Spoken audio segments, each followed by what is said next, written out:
Tem desejo de se aprofundar na palavra de Deus para ter mais firmeza? E o mais importante, se você quiser realmente saber interpretar corretamente a palavra de Deus, eu tenho um convite para fazer a você. Quero te convidar para conhecer o Bacharel Livre em Teologia do Nascido de Novo. Curso com mais de 80 matérias, mais de 50 bônus exclusivos para você, com todo o material incluso, que vai te levar a ter o seu certificado e a sua credencial de teólogo. Para conhecer todos os detalhes do curso, é só clicar em Saiba Mais aqui embaixo. Você acha, vivendo o que você está vivendo hoje, que é muito difícil ser fiel à identidade, ao que Deus mandou você fazer, por causa das múltiplas propostas, as múltiplas oportunidades, por causa dos muitos números, como, por exemplo, 1 milhão de compartilhamentos?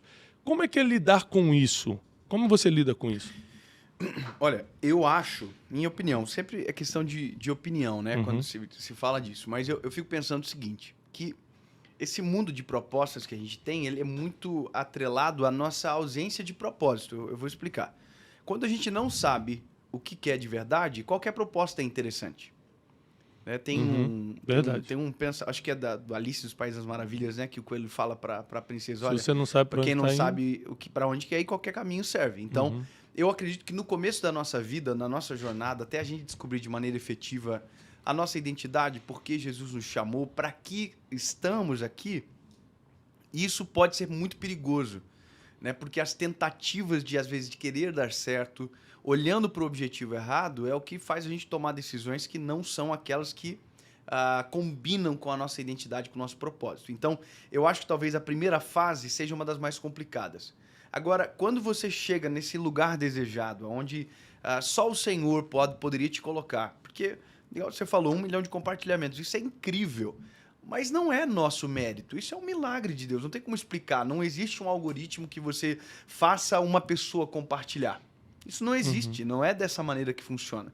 Então, a gente sabe que aquilo é um milagre de Deus, é algo que Deus está fazendo, o nome dele está sendo glorificado, e a gente é um instrumento. Agora, aqui mora um problema, que é onde essas propostas podem confundir o nosso coração.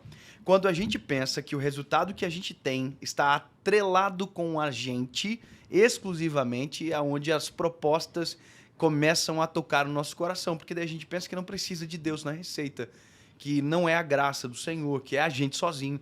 Então a gente começa a pensar de uma maneira sistemática aquilo que foi gerado no milagre.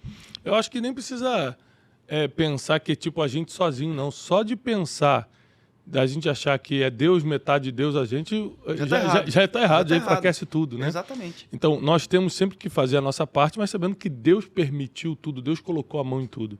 O apóstolo Paulo vai dizer exatamente quem somos e o que representamos. Nós somos um vaso de barro.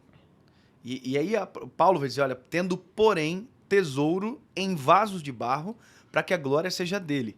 E em Jeremias a gente vê a natureza do vaso. O vaso quebra, o vaso dá problema. O vaso precisa de manutenção na mão do oleiro.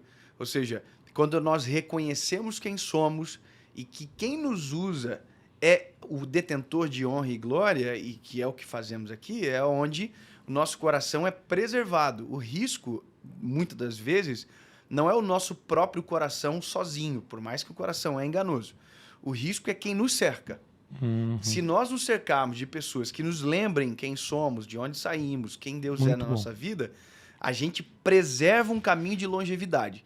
Agora, quando a gente se cerca de pessoas que bajulam, batem nas costas, que tudo tá bom e que tudo tá dando...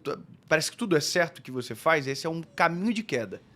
Porque você começa a ser enganado por quem está na sua volta, enganado também.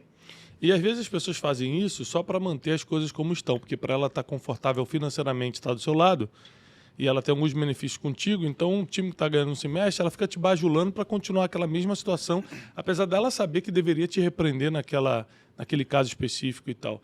Eu acho que a gente resistir às propostas que vêm diárias tem a ver com a certeza que você tem da sua identidade, tem a ver com as pessoas que você anda, sem dúvida nenhuma, e tem a ver também, principalmente, com você ter esse senso de destino profético. O que eu quero dizer com isso, para ficar claro? Destino é o seu futuro, para onde você vai. Profético é aquilo que Deus falou sobre você.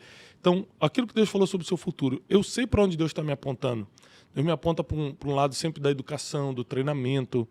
Então, para mim, é muito difícil receber uma proposta que envolva esportes, por exemplo.